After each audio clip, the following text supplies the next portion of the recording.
저는 일정한 시즌마다 인맥을 바꿨습니다. 저의 가까운 지인의 규모는 아주 작았죠.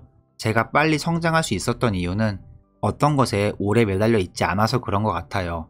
저에게 가치가 없는 것은 바로바로 천혜입니다. 고등학교를 졸업하고 나서 친구들과 연락을 하지 않고 지내죠. 그리고 아버지로부터 깨우침의 순간이 있었는데 아버지는 그렇게 살지 말고 과거를 청산하라고 얘기했습니다. 그 말에 행동을 바로잡고 술도 바로 끊었죠. 대학에 가서 하루 12시간씩 공부를 했습니다. 대학 친구도 있었지만 졸업 후에 연락하지 않고 있죠. 친구가 고향을 떠나고 과거를 잊고 변했다는 낙인은 사회가 만든 관념입니다. 왜냐하면 사회에서 대부분의 사람들은 뒤처져 있거든요. 당신이 인생에서 얻고 싶은 것에는 그것에 대한 대가가 존재합니다. 쇼핑몰에 보이는 물건을 우리는 왜 사지 않죠? 값을 지불하기 싫으니까요. 물건이 멋있어 보여도 쉽게 거래를 성사하긴 부담스러울 겁니다. 승자와 패자는 같은 목표를 가졌습니다. 목표가 당신을 특별하게 만드는 것이 아닌 대가를 기꺼이 지불하고자 하는 태도가 차이를 만듭니다. 모든 사람이 부자가 되길 원해요. 제가 대부분의 사람들을 손절하는 이유는 그들이 저에게 씌운 라벨 때문입니다. 당신의 과거를 알던 사람은 과거를 기반으로 당신을 판단합니다. 그들의 과거의 기억과 매칭이 되지 않으니 당신 앞에서 왜 이렇게 변했냐고 하겠죠. 당연히 그걸 원하진 않습니다. 당신은 변하는 것이 아닌 성장하고 있는 거니까요. 하지만 제 지인들은 변했다고 하죠. 그러니 누군가 변했다고 말할 때 최고의 대답은 맞아, 근데 넌 변하지 않았네. 이렇게 얘기하는 겁니다. 당신이 누군가를 좋아하고 사랑하는 정도는 그 관계 지속을 위해 얼마나 포기를 할 수 있느냐와 대등합니다.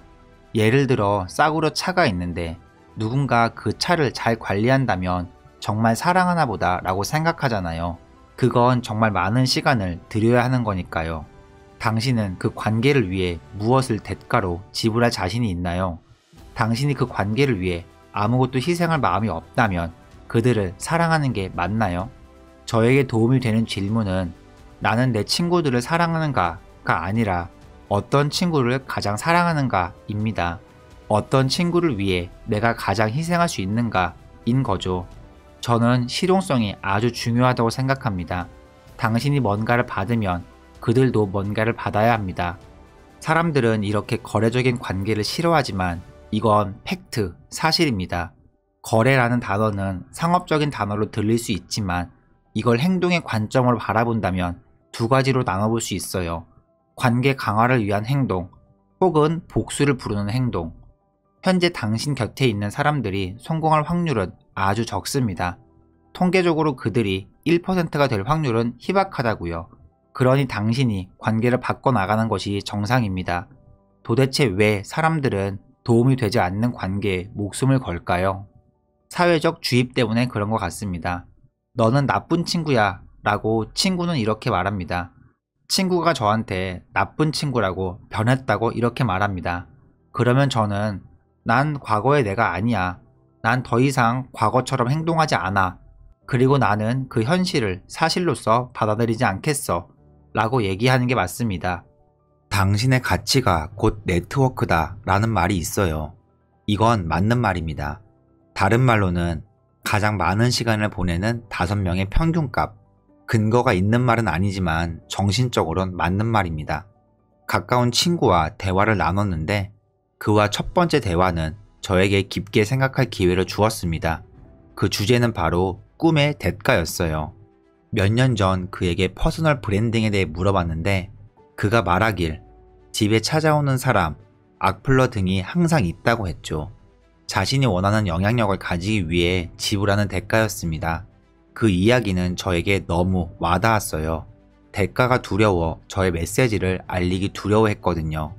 그는 기꺼이 그 대가를 지불하고자 했습니다.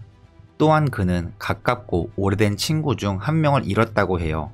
많은 사람들이 이렇게 말하죠. 네가 시작한 곳을 잊지 마라. 옆에 있었던 이들을 잊지 마라. 이건 맞는 말입니다. 하지만 대부분의 경우 아무도 당신을 도와주지 않습니다. 적어도 저는 그랬어요. 많은 사람들이 당신을 도와주지만 당신이 그들 이상으로 성장하면 도움을 끊게 되죠. 모든 사람들이 그렇다는 건 아니지만 그게 제가 친구들을 잃은 가장 첫 번째 경험이었어요. 누구도 당신이 그들보다 잘나길 원하지 않거든요. 사람들이 우리의 삶에 나타나는 방식은 마치 저에게 대부분의 사람들은 기간제로 있었어요. 분명 저와 같은 분들이 있을 테니 공유하고 싶어졌습니다. 저는 부모에게도 큰 도움을 받지 못했어요. 본인들은 도움을 줬다고 생각하는 것 같지만요. 친구도 마찬가지라고 생각합니다. 우리가 목표로 나아가면서 우리의 비전, 미션, 삶은 명백해지고 과거의 사람들과의 대립도 명백해집니다. 부모님을 예로 들자면 아이들이 자란 뒤 얻는 이점을 위해 오래 기다립니다. 아마 몇몇 사람들은 부정할지도 모르죠. 자식은 부모에게 선물입니다 등의 관점으로요. 하지만 훌륭한 사고를 위해 시간적 관점을 바라보세요. 당신이 누군가를 만났는데 특별한 이점이 없어 보이면 미래에 굳이 만날 필요를 못 느끼죠. 딱히 만나고 싶지 않을 겁니다. 이점을 얻었다면 더 오랫동안 그 관계를 지속하고 싶겠죠. 행동에 있어서 주기적인 자극 강화이면서 중독의 원리와 같습니다. 즉각적으로 기분 좋은 경험을 하고 또 다른 이점을 위해 기간을 늘리죠. 관계도 이와 같아요. 제 이야기의 핵심을 말씀드리자면 제 여정을 시작한 이래로 거의 대부분의 친구를 잃었어요. 이것의 좋은 점은 그 빈 공간이 진공처럼 다른 사람들로 채워집니다. 그것이 바로 일어나진 않지만 공간을 남겨두는 것에 익숙한 것은 좋은 겁니다. 몇몇 사람들은 항상 사람을 두고 싶어하는 충동이 있는데 그건 본인에게 손해를 입힌다고 생각합니다. 당신 혼자 생각하며 시간을 보내고 그것에 익숙해진다면 훨씬 더 많은 선택권을 가질 수 있습니다. 데이트와 같아요.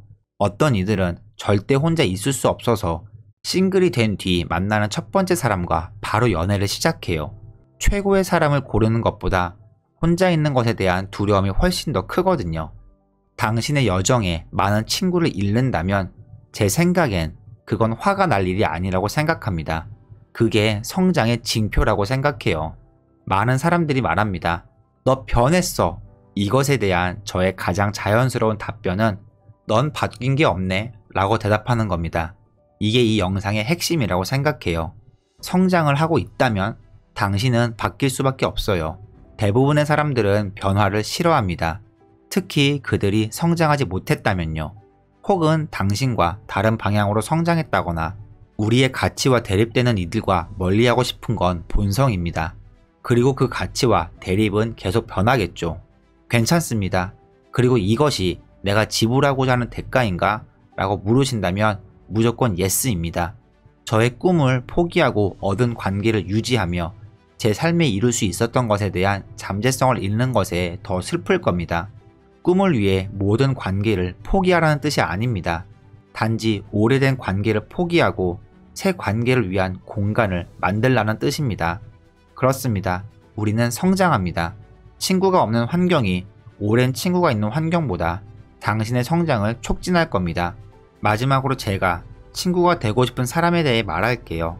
저는 제 뒤에서 저를 응원하는 친구를 원해요. 그것은 아주 드뭅니다. 대부분의 친구들은 뒤에서 당신을 응원하지 않습니다. 온라인에서 많은 낯선 이들이 제 오랜 사람들보다 저를 더 응원해준다는 사실이 너무 슬픕니다. 당신과 친구들은 서로 같은 출신으로 공통점이 있지만 현재 당신과 그들의 위치의 차이로 인해 그들은 당신이 가치 있지 않다고 생각할 겁니다. 당신은 스스로의 선택으로 다른 곳에 위치했고 그 결과 그들은 당신을 보면 불편함을 느껴요. 당신보다 앞에 있는 자들을 골라보세요. 이건 재력만을 뜻하지 않습니다. 결혼, 건강, 뭐든 해당됩니다. 동시에 당신은 그들보다 다른 면에서 훨씬 더 뛰어나야 합니다. 그들도 당신으로부터 성장을 얻고 그렇게 둘 다 성장하는 거죠.